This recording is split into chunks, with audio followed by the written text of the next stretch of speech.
Kita mulai pembahasan jamur ini dari Zygomicotina. Ciri-ciri Zygomicotina: hidup di tempat yang lembab, membentuk spora istirahat berdinding tebal yang disebut zygospora, mempunyai hifa bercabang-cabang dan tidak bersekat atau sinusitik dengan dinding sel tersusun dari zat kitin. Umumnya mempunyai rizoid yang berguna untuk melekat pada substrat. Berikut ini merupakan gambaran dari sepotong roti yang telah ditumbuhi jamur Zygomicotina. Berikut ini merupakan struktur dari jamur Zygomicotina. Terdapat beberapa bagian, seperti halnya stolon, yaitu hifa yang membentuk jaringan pada permukaan substrat dan menghubungkan dua kumpulan sporangium. Terdapat pula rizoid, sama seperti akar, yaitu hifa yang menembus substrat untuk menyerap makanan. Ada sporangiofor, yaitu hifa yang tumbuh tegak pada permukaan substrat dan memiliki sporangia globular berbentuk bulat di ujung-ujungnya. Ketika sporangium ini matang, maka akan menghasilkan spora haploid. Dan berikut ini merupakan gambar dari jamur Zygomicotina. Dan ini merupakan gambar dari zygospora.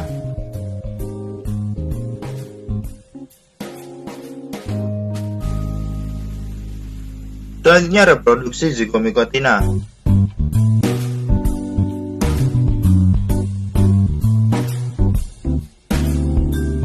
Kita mulai dari reproduksi seksual. Misalnya terdiri dari jenis kelamin negatif dan positif. Jenis kelamin negatif ini ditunjukkan dengan nukleus warna merah, sedangkan jenis kelamin positif ditunjukkan dengan nukleus warna biru. Kedua misalia ini akan bertemu dan membentuk gametannya dengan nukleus haploid. Selanjutnya akan terjadi proses plasmogami. Selanjutnya akan berlangsung proses plasmogami. Zygosporangium terbentuk, mengandung banyak nukleus haploid dari dua induk. Selanjutnya, terbentuklah zygosporangium. Zygosporangium berkembang membentuk lapisan luar yang kasar, berdinding tebal, melindungi dari kondisi yang tidak menguntungkan. Saat kondisi menguntungkan, terjadilah proses karyogami yang dilanjutkan dengan proses meiosis. Zygosporangium berkecambah membentuk sporangium dengan tangkai pendek. Ketika sporangium telah matang, sporangium akan menyebarkan spora haploid dengan variasi genetik. Spora-spora ini akan tersebar dan berkecambah membentuk miselium. Miselia juga bereproduksi aseksual, membentuk sporangia yang menghasilkan spora haploid dengan genetik identik. Sedangkan pada fase reproduksi seksual, spora yang berkecambah akan tumbuh membentuk miselia baru dengan variasi genetik yang berbeda. Sedangkan spora yang tersebar dan berkecambah pada fase reproduksi seksual akan membentuk miselia baru dengan variasi genetik. Peranan Zygomicotina. Rhizopus stolonifer biasanya tumbuh pada roti basi. Rhizopus oligosporus atau Rhizopus oryzae membantu dalam proses pembuatan tempe. Rhizopus nigricans mampu menghasilkan asam fumarat dan biasa tumbuh pada tomat. Pucor mucedo banyak ditemukan pada kotoran ternak. Pucor hiemalis berperan dalam proses fermentasi susu kedelai. Globolus hidup dalam kotoran hewan yang telah terdekomposisi. Beauveria bassiana dapat dimanfaatkan sebagai pengendali hama alami. Metarhizium anisopliae berperan dalam pengendalian kumbang Colorado.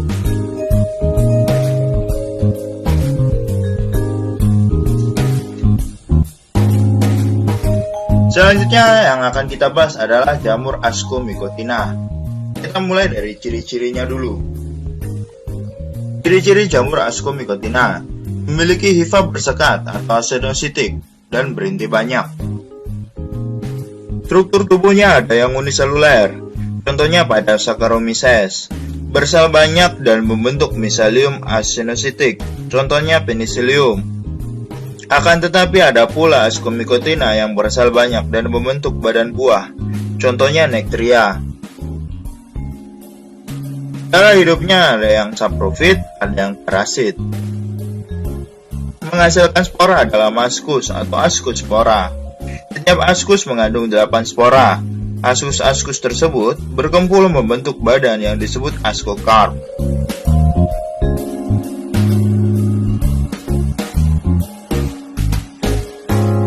Berikut ini merupakan contoh dari jamur Ascomycotina.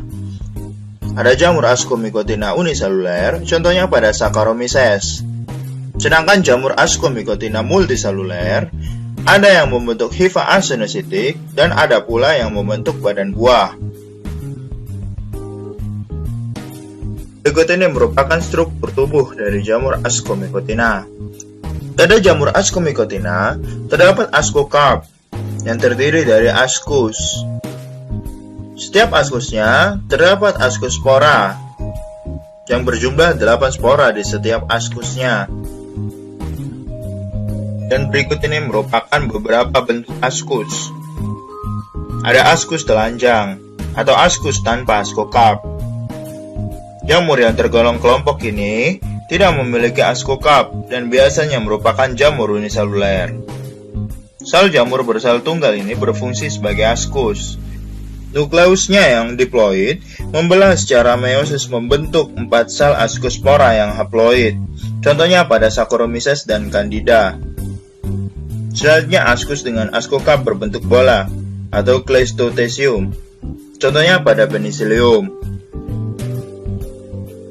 Ada juga ascus dengan ascocarp berbentuk botol leher dan mempunyai osteolum, yaitu lubang yang melepas ascus dan ascospora. Badan buah seperti ini disebut Perithecium, contohnya pada Neurospora crassa. Dan selanjutnya, ascus dengan ascospora berbentuk mangkuk atau cawan atau Apothecium, contohnya Ascobolus.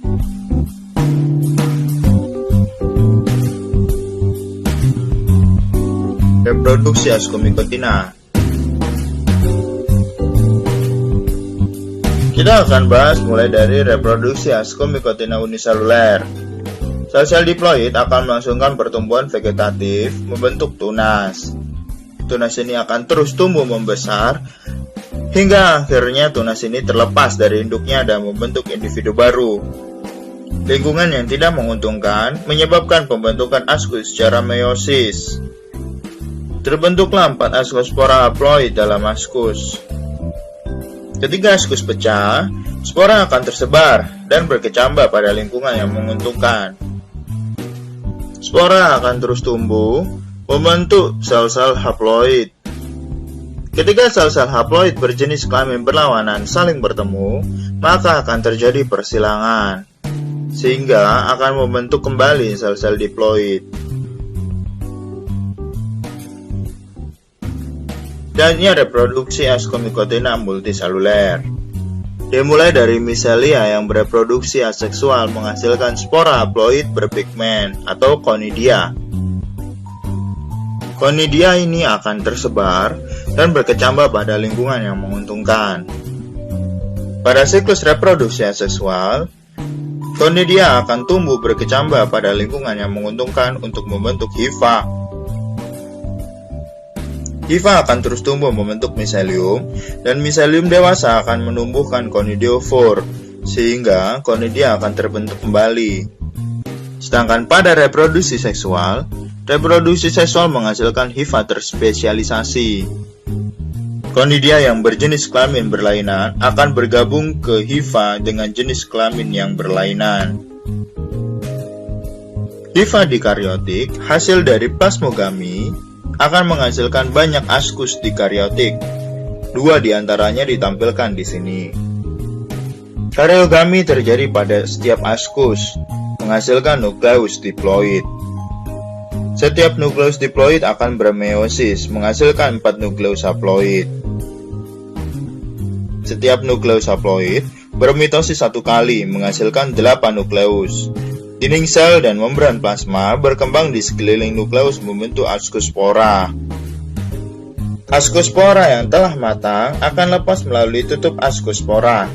Ascospora berkecambah membentuk miselium baru. Peranan Ascomycotina. Kelompok Saccharomyces, atau disebut juga khamir, yeast, atau ragi, dapat melangsungkan pembuatan tapai, roti, dan anggur dengan mengubah gula menjadi alkohol dan karbon dioksida, seperti Saccharomyces cerevisiae untuk membuat tapai dan roti. Saccharomyces tua akan memfermentasi air nira atau legen menjadi tua. Sedangkan Saccharomyces ellipsoideus akan memfermentasi anggur menjadi wine. Kelompok Penicillium hidup sebagai saprofit dalam bahan organik dan ada yang menghasilkan zat antibiotik, seperti Penicillium islandicum yang mampu merusak beras sehingga beras akan berwarna kuning. Penicillium expansium akan mengakibatkan buah apel menjadi busuk. Penicillium italicum akan mengakibatkan buah jeruk menjadi busuk. Penicillium notatum, Penicillium chrysogenum, dan Penicillium vermiculatum akan menghasilkan antibiotik. Sedangkan Penicillium camemberti dan Penicillium roqueforti akan meningkatkan kualitas keju. Selanjutnya, Neurospora crassa yang dapat dimanfaatkan untuk pembuatan oncom merah dari ampas tahu. Konidianya berwarna merah bata.